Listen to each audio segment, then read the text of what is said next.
Thank you. I have to tell you, I'm both challenged and excited. My excitement is I get a chance to give something back. My challenge is the shortest seminar I usually do is 50 hours. And I'm not exaggerating. I do weekends, and what I do more than that, obviously, coach people, but I'm into immersion, because how'd you learn language? You didn't learn it by just learning principles. You got in it, and you did it so often that it became real. And the bottom line of why I'm here, besides being a crazy mofo, is that I'm really in a position, I'm not here to motivate you, obviously. You don't need that. And a lot of times, that's what people think I do, and it's the furthest thing from it. What happens, though, is people say to me, well, I don't need any motivation. And I say, well, that's interesting. That's not what I do. I'm the why guy. I don't know why you do what you do. What is your motive for action? What is it that drives you in your life today, not 10 years ago, or are you running the same pattern? Because I believe that the invisible force of internal drive activated is the most important thing in the world. I'm here because I believe emotion is the force of life. All of us here have great minds. You know, most of us here have great minds, right? I don't know if I'm in the category, but we all know how to think. And with our minds, we can rationalize anything. We can make anything happen.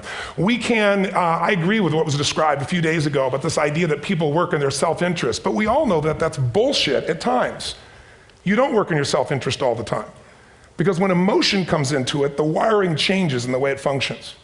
And so it's wonderful for us to think intellectually about how the life of the world is, and especially those who are very smart. We can play this game in our head, but I really want to know what's driving you. And what I'd like to maybe invite you to do by the end of this talk is explore where you are today for two reasons. One, so that you can contribute more.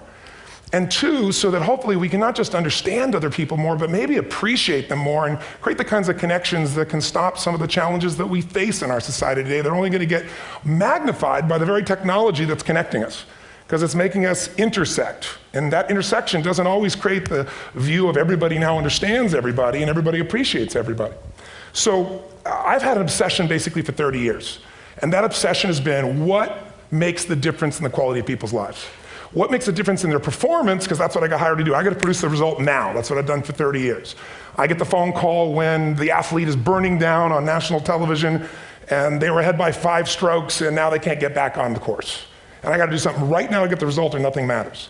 I get the phone call when the child is going to commit suicide, and I got to do something right now. And in 29 years, I'm very grateful to tell you I've never lost one in 29 years. It doesn't mean I won't someday, but I haven't done it. And the reason is an understanding of these human needs that I want to talk to you about. So when I get those calls about performance, that's one thing, like how do you make a change?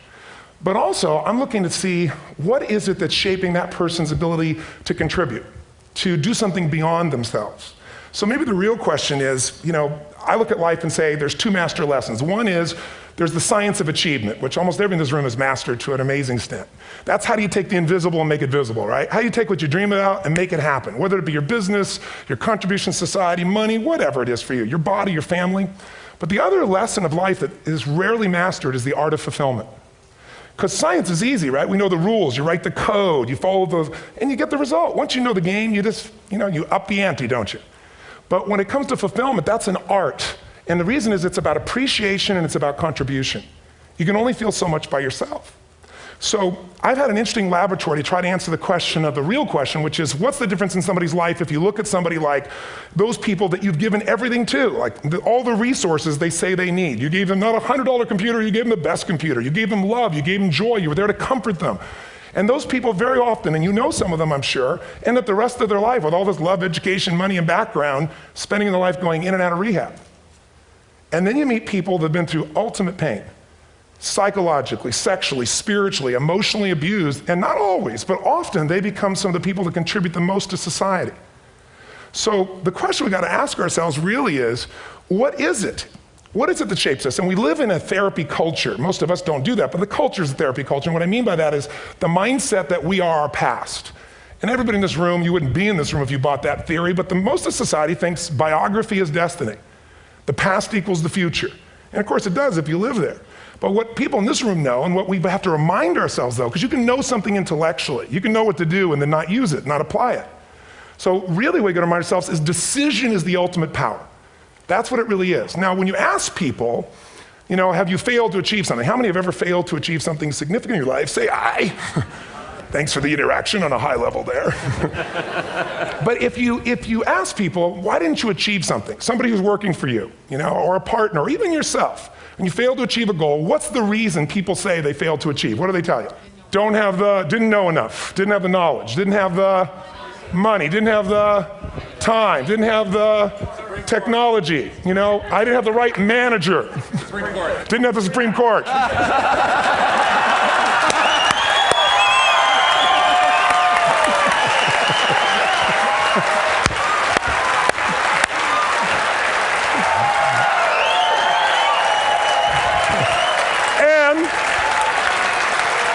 And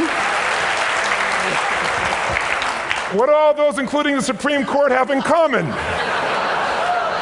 They are a claim to you missing resources. And they may be accurate. You may not have the money. You may not have the Supreme Court. But that is not the defining factor.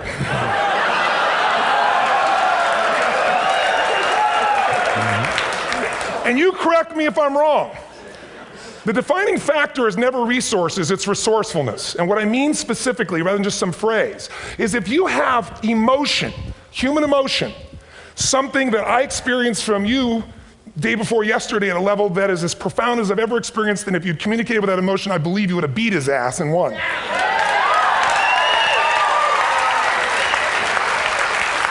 But how easy for me to tell him what he should do. Idiot, Robbins. But I know when we watched a debate at that time, there were emotions that blocked people's ability to get this man's intellect and capacity and the way they came across to some people in that day. Because I know people that wanted to vote in your direction and didn't, and I was upset. But there was emotion that was there. How many know what I'm talking about here? Say I. So emotion is it, and if we get the right emotion, we can get ourselves to do anything. We can get through it. If you're creative enough, playful enough, fun enough, can you get through to anybody, yes or no? Yes. If you don't have the money, but you're creative and determined enough, you find the way. So this is the ultimate resource, but this is not the story that people tell us, right? The story people tell us is a bunch of different stories. They tell us we don't have the resources, but ultimately, if you take a look here, flip it up if you would. They say, what are all the reasons they have in common? We've said that. Next one, please. He's broken my pattern, that son of a bitch. But I appreciated the energy, I'll tell you that. What determines your resources? We've said decisions shape destiny, which is my focus here. If decisions shape destiny, what determines it is 3 decisions. What are you going to focus on? Right now, you have to decide what you're going to focus on. In this second, consciously or unconsciously, the minute you decide to focus on something, you've got to give it a meaning. And whatever that meaning is produces emotion. Is this the end or the beginning? Is God punishing me or rewarding me, or is this the roll of the dice? And emotion then creates what we're going to do, or the action. So think about your own life, the decisions that have shaped your destiny. And that sounds really heavy, but in the last 5 or 10 years, 15 years, haven't there been some decisions you've made that if you made a different decision, your life would be completely different? How many can think of one, honestly? Better or worse? Say I. So the bottom line is maybe it was where to go to work and you met the love of your life there. Maybe it was a career decision. I know the Google geniuses I saw here. I mean, I understand that their decision was to sell their technology at first. What if they made that decision versus to build their own culture? How would the world be different? How would their lives be different? Their impact. The history of our world is these decisions. When a woman stands up and says, no, I won't go to the back of the bus, she didn't just affect her life. That decision shaped our culture. Or someone standing in front of a tank. Or being in a position like Lance Armstrong and someone says to you, you've got testicular cancer. That's pretty tough for any male, especially if you ride a bike. Right? You got it in your brain, you got it in your lungs. But what was his decision of what to focus on?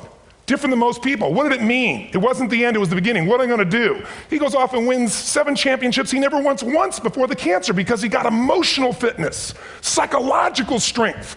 That's the difference in human beings that I've seen of the 3 million I've been around. Because that's about my lab. I've had 3 million people from 80 different countries that I've had a chance to interact with over the last 29 years. And after a while, patterns become obvious. You see that South America and Africa may be connected in a certain way, right? Other people say, oh, that sounds ridiculous. It's simple. So what shaped Lance, what shapes you? 2 invisible forces, very quickly. 1, state. We all have had times. Have you had a time you did something and after you did it, you thought to yourself, I can't believe I said that. I can't believe I did that. It was so stupid. Who's been there? Say I. Have you ever done something after you do it, you go, that was me. Right? It wasn't your ability, it was your state. Your model of the world is what shapes you long term. Your model of the world is the filter. That's what's shaping us. That's what makes people make decisions. We want to influence somebody, we gotta know what already influences them. And it's made up of 3 parts, I believe. First, what's your target? What are you after? Which I believe it's not your desires. You can get your desires to goals. How many of you got a goal, desire, and thought, is this all there is? How many have been there? Say aye. So it's needs we have. I believe there are 6 human needs. Second, once you know what the target that's driving you is and you uncover it for the truth, you don't form it, you uncover it. Then you find out what's your map. What's the belief systems that are telling you how to get those needs? Some people think the way to get those needs is destroy the world. Some people is to build something, create something, love someone. And then there's the fuel you pick. So very quickly, 6 needs, let me tell you what they are. First one, certainty. Now these are not goals or desires, these are universal. Everyone needs certainty that they can avoid pain, at least be comfortable. Now how do you get it? Control everybody, develop a skill, give up, smoke a cigarette. And if you got totally certain, ironically, even though we all need that, like if you're not certain about your health or your children or money, you don't think about much more. You're not sure the ceiling's gonna hold up, you're gonna listen to any speaker. But while we go for certainty differently, if we get total certainty, we get what? What do you feel if you're certain? You know what's gonna happen, when it's gonna happen, how it's gonna happen, what would you feel? Bored out of your mind. So God, in her infinite wisdom, gave us a second human need, which is uncertainty. We need variety. We need surprise. How many of you here love surprises? Say aye. Bullshit. You like the surprises you want. The ones you don't want, you call problems, but you need them. So variety is important. Have you ever rented a video or a film that you've already seen? Who's done this? Get a fucking life. Right? Why are you doing it? You're certain it's good because you read it before, saw it before, but you're hoping it's been long enough you've forgotten enough there's variety. Third human need, critical, significance. We all need to feel important, special, unique. You can get it by making more money. You can do it by being more spiritual. You can do it by getting yourself in a situation where you put more tattoos and earrings in places humans don't want to know. Whatever it takes. The fastest way to do this, if you have no background, no culture, and no belief in resources or resourcefulness, is violence. If I put a gun to your head and I live in the hood, instantly I'm significant. 0 to 10, how high? 10. How certain am I you're gonna respond to me? 10. How much uncertainty? Who knows what's gonna happen next? Kind of exciting, like climbing up into a cave and doing that stuff all the way down there. Total variety and uncertainty. And it's significant, isn't it? So you're willing to risk your life for it. So that's why violence has always been around and will be around unless we have a consciousness change as a species. Now you can get significance a million ways, but to be significant, you gotta be unique and different. Here's what we really need. Connection and love, 4th need. We all want it. Most people settle for connection because love's too scary. Don't want to get hurt. Who here has ever been hurt in an intimate relationship? Say aye. If you don't raise your hand, you'll have about other shit too, come on. And you're gonna get hurt again. Aren't you glad you came to this positive visit? But here's what's true, we need it. We can do it through intimacy, through friendship, through prayer, through walking in nature. If nothing else works for you, get a dog. Don't get a cat, get a dog, because if you leave for 2 minutes, it's like you've been gone for 6 months when you show back up again 5 minutes later, right? Now these first 4 needs, every human finds a way to meet. Even if you lie to yourself, even if you have split personalities. But the last 2 needs, the first 4 needs are called the needs of the personality, is what I call it. The last 2 are the needs of the spirit. And this is where fulfillment comes. You won't get fulfillment from the first 4. You'll figure a way, smoke, drink, do whatever, meet the first 4. But the last 2, number 5, you must grow. We all know the answer here. If you don't grow, you what? If a relationship's not growing, if a business is not growing, if you're not growing, it doesn't matter how much money you have, how many friends you have, how many people love you, you feel like hell. And the reason we grow, I believe, is so we have something to give of value. Because the 6th need is to contribute beyond ourselves. Because we all know, corny as it sounds, the secret of living is giving. We all know life's not about me, it's about we. This culture knows that, this room knows that. And it's exciting. When you see Nicholas up here talking about his $100 computer, the most passionate, exciting thing is here's a genius, but he's got a calling now. You can feel the difference in him, and it's beautiful. And that calling can touch other people. In my own life, my life was touched because when I was 11 years old, Thanksgiving, no money, no food, and we're not gonna starve, but my father was totally messed up. My mom was letting him know how bad he messed up. And somebody came to the door and delivered food. My father made 3 decisions. I know what they were briefly. His focus was, this is charity. What does it mean? I'm worthless. What do I gotta do? Leave my family, which he did. The time, one of the most painful experiences of life. My 3 decisions gave me a different path. I said, focus on, there's food, what a concept, you know? Second, but this is what changed my life. This is what shaped me as a human being. Somebody's gift, I don't even know who it is. I thought, my father always said, no one gives a shit. And all of a sudden, somebody I don't know, they're not asking for it, this is giving our family food, looking out for us. It made me believe this. What does it mean? That strangers care. And what that made me decide is if strangers care about me and my family, I care about them. What am I gonna do? I'm gonna do something to make a difference. So when I was 17, I went out one day on Thanksgiving. It was my target for years, have enough money to feed 2 families. Most fun thing I ever did in my life, most moving. Then next year I did 4, and I didn't tell anybody what I was doing. Next year, 8. I wasn't doing it for brownie points, but after 8, I thought, shit, I could use some help.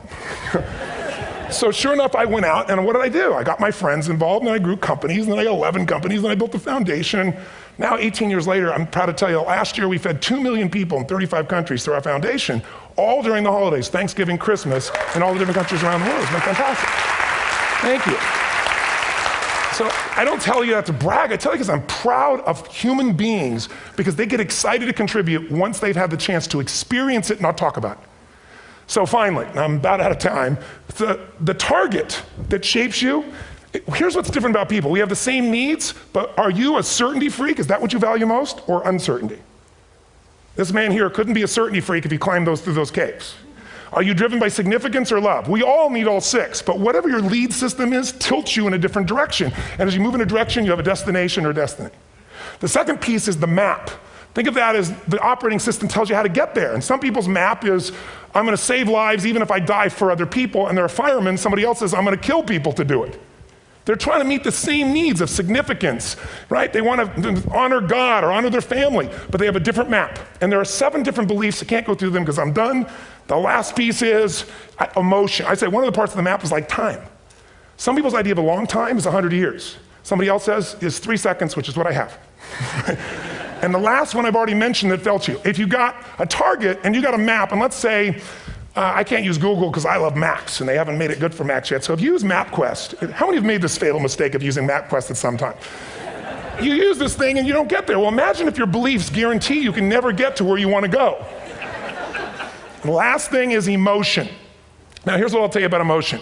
There are 6,000 emotions that we all have words for in the English language, which is a linguistic representation, right? It changes by language.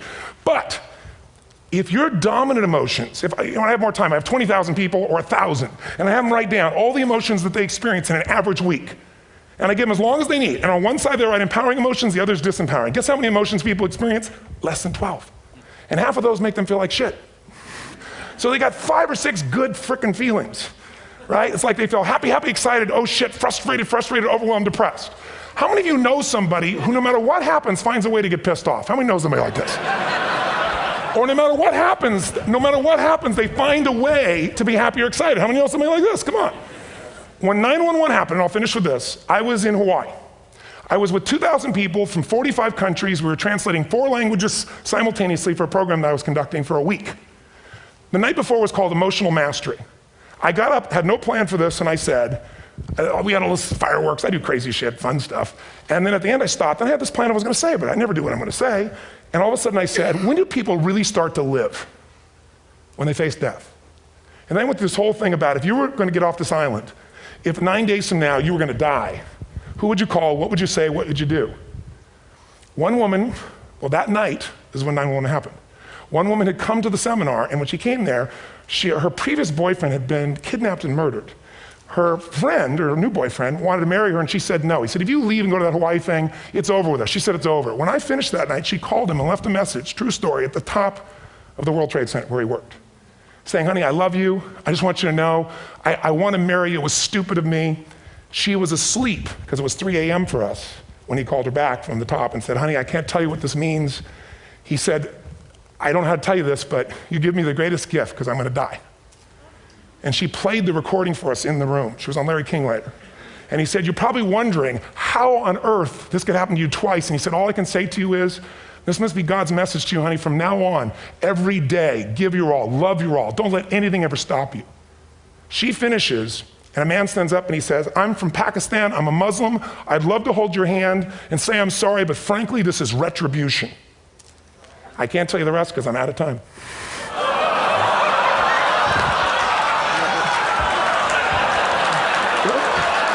Are you sure? Finish the story. 10 seconds.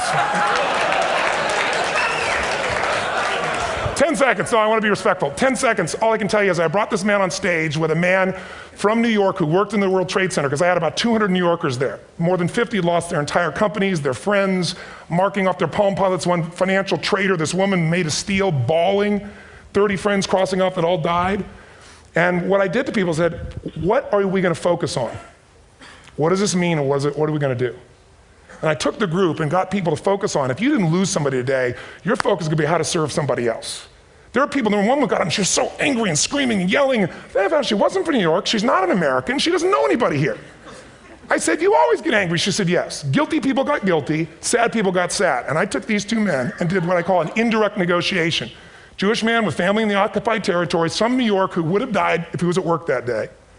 And this man who wanted to be a terrorist, and made it very clear.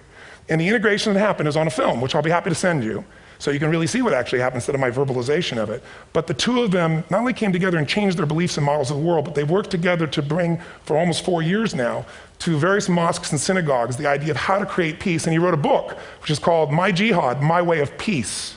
So transformation can happen. So my invitation to you is this. Explore your web, the web in here. The needs, the beliefs, the emotions that are controlling you, for two reasons. So there's more of you to give. Achieve too, we all want to do it, but I mean give, because that's what's going to fill you up. And secondly, so you can appreciate, not just understand, that's intellectual, that's mind, but appreciate what's driving other people. It's the only way our world's going to change. God bless you, thank you, I hope this will serve. Tony Robbins.